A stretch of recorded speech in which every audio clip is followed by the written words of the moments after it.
দুরবস্থার সম্মুখীন হতে হবে। এক নম্বর।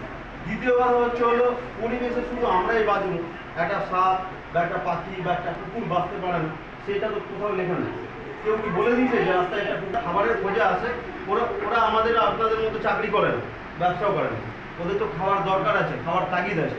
আমরা যে পরিমাণে জঙ্গল কেটে পরিষ্কার করছি, সাধারণত এখন মানে সচরাচর টিভি খুললে কিন্তু দেখতে পাবেন সুন্দরবন এরিয়াতে বাঘ ঢুকে যাচ্ছে, গ্রামাঞ্চলের মধ্যে জলপাইগুড়ি এই সমস্ত জায়গাতে, যে সমস্ত জায়গাতে চা বাগান, যে সমস্ত জায়গাতে বাঘ আছে, বনাঞ্চল কিন্তু ছোটো হয়ে যাচ্ছে আস্তে আস্তে।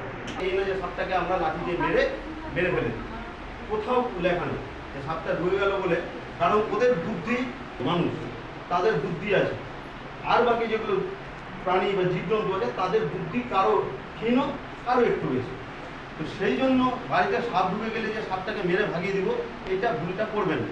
তার জন্য আগে আপনাদেরকে সাপ চিনতে শিখতে হবে যে কোনটা বিষধর সাপ, কোনটা বিষ আছে, কোনটা নির্বিষ, সেটা দাদা